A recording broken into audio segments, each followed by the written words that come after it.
If you're looking for a great night out, New York's Cabaret scene offers a tremendous range of talent, and you can see it up close. Usually pair it with dinner, maybe a couple of drinks. Here to share some examples, Steve Schonberg, back with his top picks for cabaret shows this time around. We welcome you back, Steve. You said this is kind of a late-minute edition, but if you're looking for something tonight, maybe tomorrow, and you can't get into Hamilton, you can't get into Hamilton. Rory you O'Malley. can still see one of its stars, Rory O'Malley, who plays King Charles. He's got his cabaret show that's going to be at 54 Below tonight and tomorrow night if you're looking for something to do.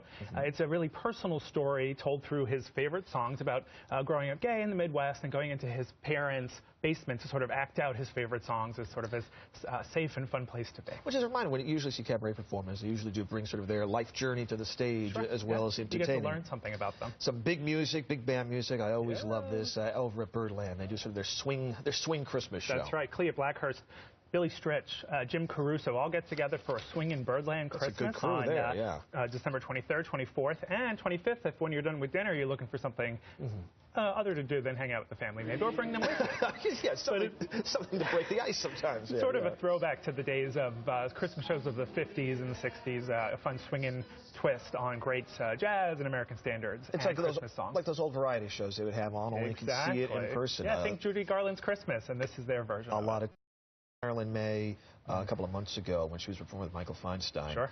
It's hard to believe this woman is 88 and she has a new gig coming up. Yeah, but don't tell her age because she's never slowing down. I would not dare do that. Yeah. She's been entertaining 4 generations of fans, and Marilyn is a true icon. She was the guest to be the most often on the Johnny Carson show, well named there, but Johnny Carson show, and she does jazz, American standards, and it's just full of a ton of energy and love, and she's just one of our greatest performers. And she's playing where, at the Metropolitan Room? Metropolitan Room on New Year's Eve, but also she's going to extend her run from January 5th to the 14th. All right, talk about Stacey Sullivan, another big gig that's coming up. Sure, she's sort of a rising superstar in the jazz and cabaret scene.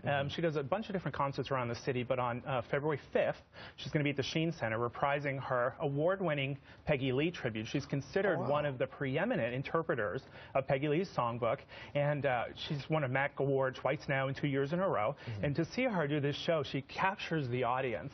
She pulls you in, and she tells the story of Peggy's life through song, both through joy and also Peggy's sad sort of end to her life. But it's a touching tribute to Peggy. And some beautiful music there. Talk about a collection. All right, always a lot of fun to see Charles Busch perform, and he's another way to ring in the new year. Yeah, Tony-nominated writer, known as a female impersonator for movies like Psycho Beach Party, Die Mommy Die. Psycho Beach Party, yes.